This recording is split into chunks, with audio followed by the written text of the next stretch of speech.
Voy a invitar, vamos a hacer rápido antes de ir a la parte de los Nobel y los Pritzkers. Voy a invitar a 4 amigos que vengan, por favor.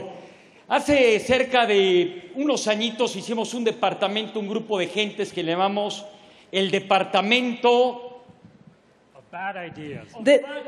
El departamento de las malas ideas, pero ahora lo acabamos de subir al instituto de las malas ideas. We just upgraded to the institute because it sounds more English. Absolutely. Okay. So we are here to give you a surprise interlude where we promote some very bad ideas. Now, PowerPoint has always been thought as the death of idea and the death of any humanity.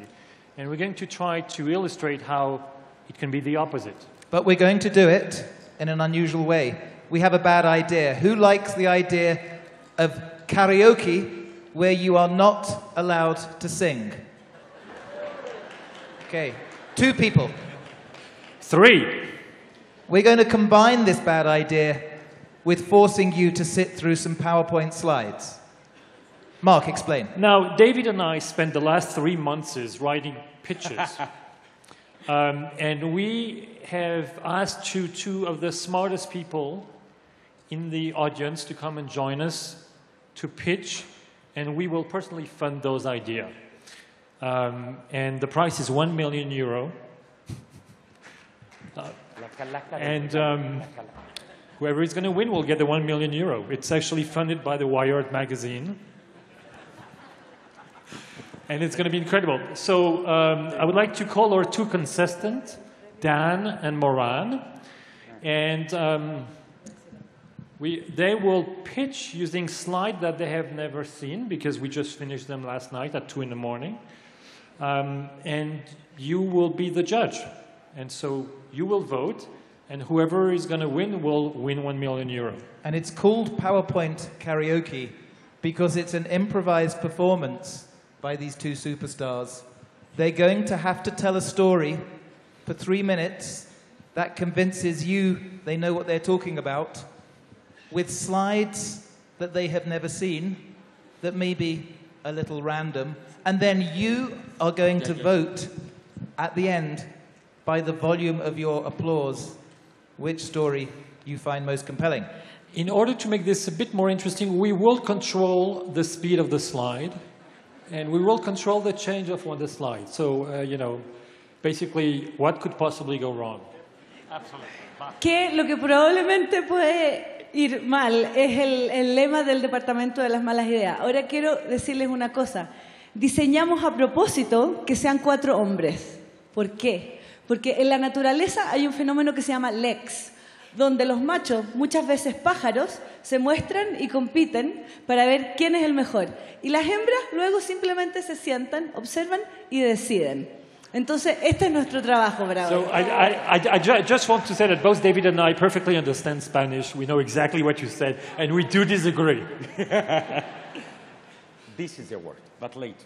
Okay, this is ¿Sí entendieron? Ellos 2, nuestros queridos amigos, no saben que van a ver 2 PowerPoints que nunca en su vida han visto. Cada uno de ellos son distintos los PowerPoints sin verlos. Vamos a ver su imaginación, su karaoke, no es cantar, sino describir las imágenes. Vamos a ver quién de los 2 es el más creativo y ustedes van a aplaudir y el ganador se va a llevar una preciosa artesanía mexicana que le agradecemos muchísimo a Salvador Briman y a su equipo. Un aplauso a Salvador Briman que nos ha dado con estos grandes artesanos buchones. ¿Okay?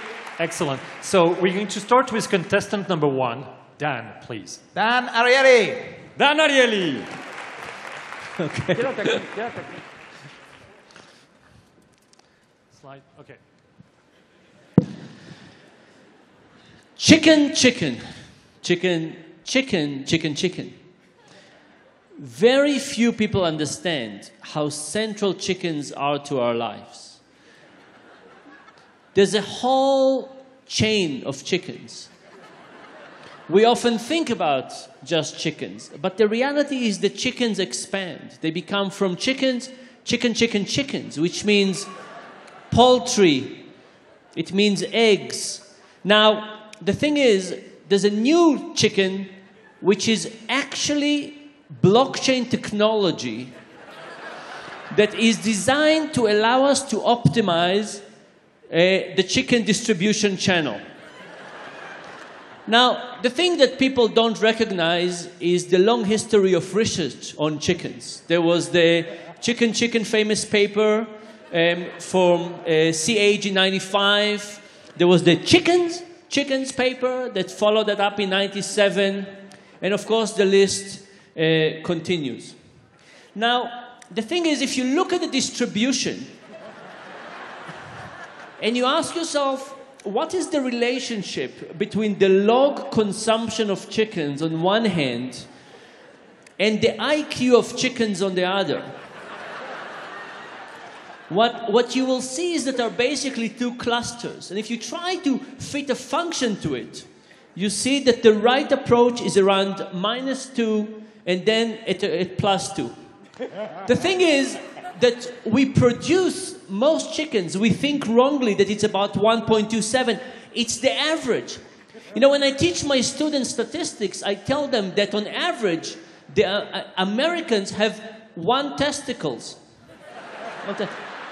It's not true for any American, but it's true for the average. The same thing goes for chicken. Now, as we think about the future of chickens, we have to realize that we have to standardize the whole process. We need a basic database. We need to code it for the blockchain chicken technology in a way. And then we have to have input and output into this technology. I mean, otherwise, how would we understand the wealth of the world as quantified by chickens? Right? So we really need to have that. Now, my time is running short, so let me summarize this. Our future asymptotes as the amount of chicken in a country increases. Now, right now in Mexico, we're not doing so well. I think the consumption of chicken is a little too high. The age of chicken that we have is not too high. But if you look at the purple line, there is hope. Thank you very much. Bravo! Wow! Amazing. Bravo, bravo, bravo. Amazing, Dan.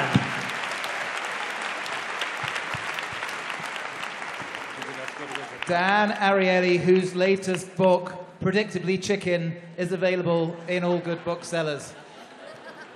Now, we're going to move to contestant number 2, Moran, who is going to pitch us his new startup called Who the Hell Are You? Moran Surf. Thank you. Thank you. As we say, soy una sombría to everyone. Well, I have to strongly disagree with the pitch that you heard before.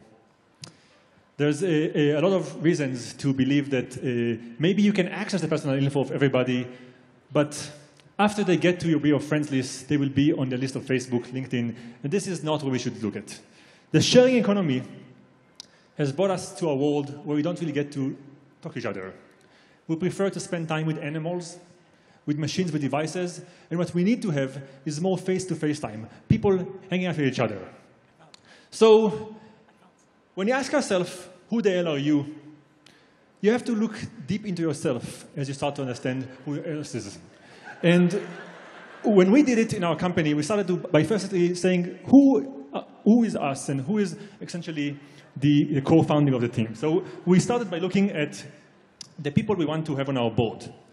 And on our board, we decided that our 2 co-founders should not just reflect the identity of the company, which is who are we, but also look face-to-face at each other and tell us, what do you see when you look at yourself? Now, sometimes we go backwards, sometimes we go forwards in our ideas.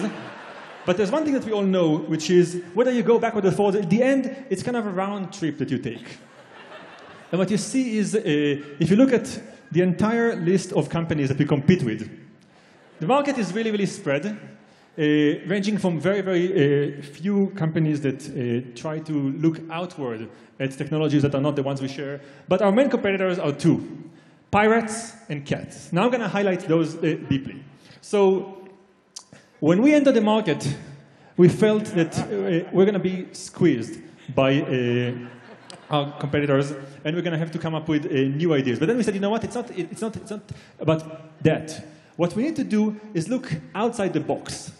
And we decided is we're going to take about a strategy that's going to look outside the box, and we call it the penetration strategy. Now, I see you all laughing, thinking that this is not how markets grow. But what we learned is that if you just have a big enough stick, you can penetrate a lot of markets. And we decided we're going to go for one market that we can look at first, and that's the Japanese market. Now, there are many reasons to go to the Japanese market, but one of the big ideas there is that Japan is known for its free cats. And free cats aren't just a small thing. As you said, if you're talking about pirates, cats, and witches as the biggest competitors, cats are the one niche that wasn't tapped into. They usually are sidelined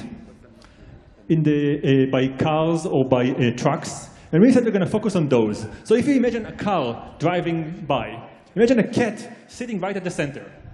We ask ourselves, what do you want the cat to be falling into, left or right? Oh, Bravo! Take a time. Moran, sir!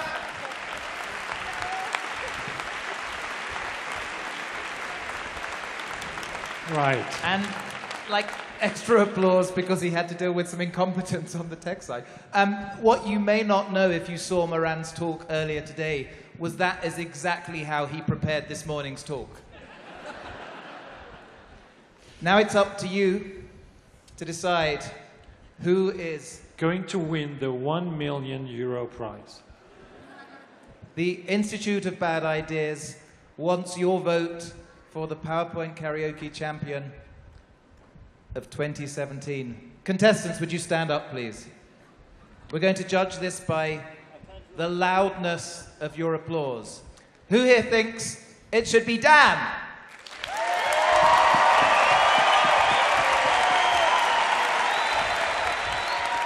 Who does think it should be Moran? That's a very, very close tie. We're going to give the scientist on the stage the chance to decide who was loudest.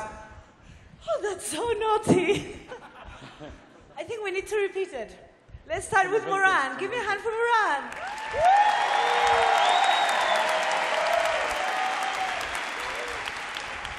What about Dan? I think we have a winner. ¡Bravo! ¡Un aplauso para todos! Mark, that's great. Thank you very much. So funny. Thank you very much. Gracias. Was fantastic. Thank you.